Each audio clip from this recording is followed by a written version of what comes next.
Guys, আসসালামু আলাইকুম। আপনারা সবাই কেমন আছেন? আশা করি ভালো আছেন। আলহামদুলিল্লাহ, আল্লাহর রহমতে আমিও খুব ভালো আছি। তো দেখেই বুঝতে পারছেন আমি কিসের রেসিপি নিয়ে চলে এসেছি।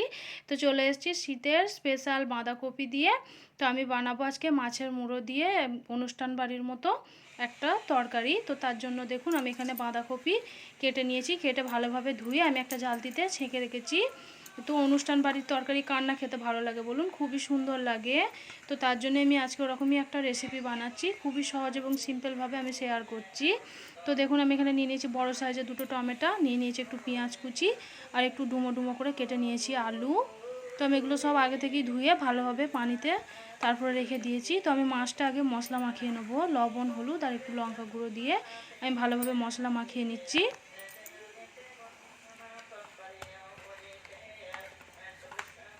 তো ভালোভাবে মশলাটা মাখিয়ে আমি মাছের মুড়োগুলো আগে আমি ভেজে নেবো।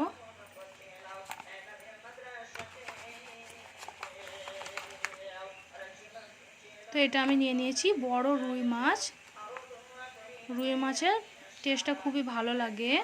তো দেখুন আমি এখানে তেল গরম করে নিয়েছি। তো আপনারা যে মাছটা দিয়ে খেতে ইচ্ছা পছন্দ করেন সেই মাছটা দিয়ে আপনারা রেসিপিটা বানিয়ে নিতে পারেন।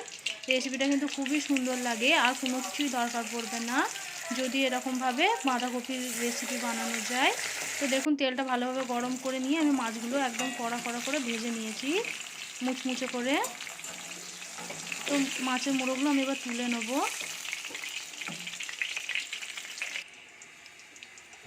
তো আমি তুলে নিয়েছি। তারপর আমি দেখুন এখানে ফোড়নের জন্য দিয়ে দিয়েছি গোটা জিরে, শুকনো লঙ্কা, দিয়ে দিয়েছি তেজপাতা, আর অল্প পরিমাণে দিয়ে দেবো আমি একটু 5 ফোড়ন। একদমই অনুষ্ঠান বাড়ির মতো স্বাদটা পাবেন এরকমভাবে যদি ফোড়ন দিয়ে এই রেসিপিটা বানানো যায়। তো দেখুন ফোড়নটা ভালোভাবে গরম হয়ে যাওয়ার পর আমি দিয়ে দিচ্ছি এখানে পেঁয়াজ কুচি, আর দিয়ে দিয়েছিলাম একটু মাছের তেল দিয়ে পেঁয়াজটা ভালোভাবে আমি লাল লাল করে ভেজে নেবো বেরেস্তার মতো করে। পেঁয়াজটা ভালোভাবে লাল করে আমি ভেজে নিয়েছি, দেখুন একদম এরকম করে বেরেস্তা করে ভেজে নিতে হবে। তারপর দিয়ে দেবো আমি এখানে লবণ 1 চামচ, বড় চামচের 1 চামচ আমি দিয়ে দিচ্ছি লবণ। তো আপনারা যেরকম রেসিপিটা বানাবেন কম বেশি তরকারিটা সেরকম হিসেবে লবণটা আপনারা কিন্তু অ্যাড করে দিতে পারেন। তারপর দিয়ে দিচ্ছি আমি 2 রকমের লঙ্কা গুঁড়ো।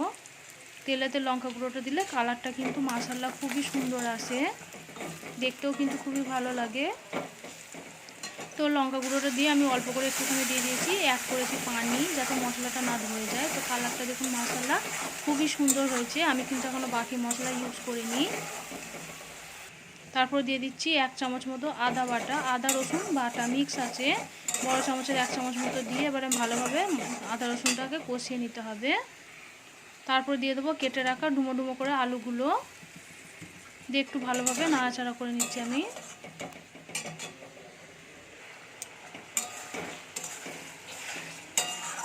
ভালোভাবে কষিয়ে নিতে হবে, ভালোভাবে কষিয়ে নিচ্ছি আমি।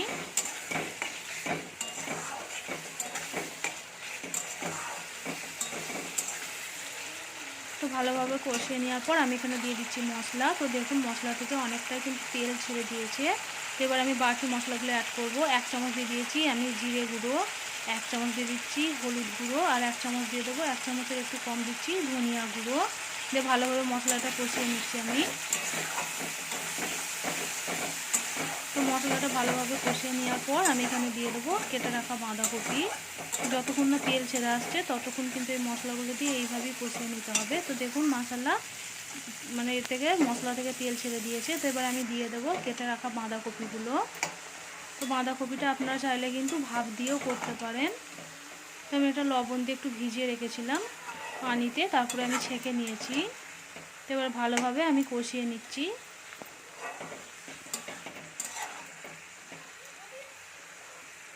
তো আমি এখানে আলাদা করে কোনো পানি অ্যাড করব না, মশলাটি ভালোভাবে বাঁধাকপিটাকে কষিয়ে নিতে হবে।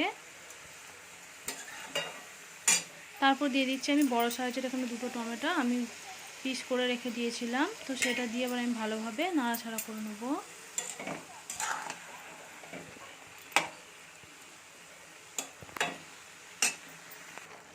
একটু ঢাকনা চাপা দিয়ে দিচ্ছি যাতে যেটুকু পানি আছে এর মধ্যে পানিটা বেরিয়ে আসে।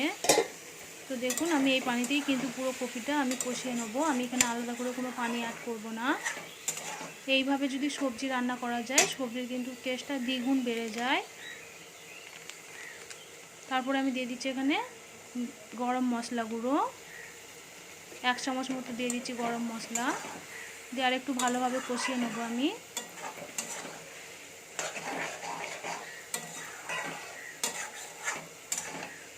ভালোভাবে কষিয়ে নেওয়ার পর আমি পানি অ্যাড করব। তো দেখুন একদম শুকনো শুকনো করে নিয়েছি, মানে আমি আলাদা করে পানি অ্যাড করিনি, আমি একদম কষিয়ে নেওয়ার পর আমি এখানে পানি অ্যাড করব।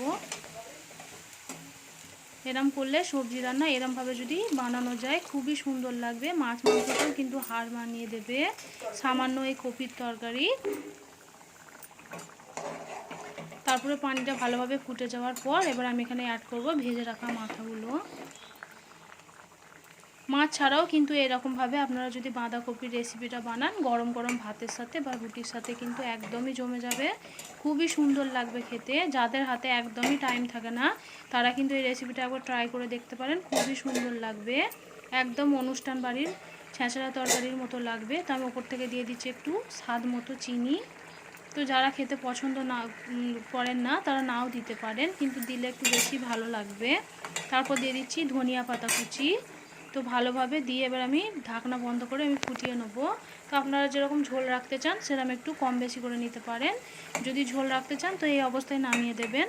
আর যারা একটু শুকনো শুকনো খেতে পছন্দ করেন তারা ঝোলটা একটু মরিয়ে নিলেই কিন্তু বাঁধাকপির এই রেসিপিটা একদমই রেডি হয়ে যাবে।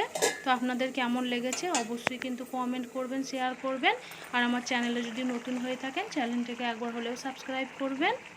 তো অবশ্যই জানাবেন যে রেসিপিটা কেমন লেগেছে আপনাদের। ততক্ষণের জন্য ভালো থাকবেন, সুস্থ থাকবেন, ফিরে আসছি নেক্সট কোনো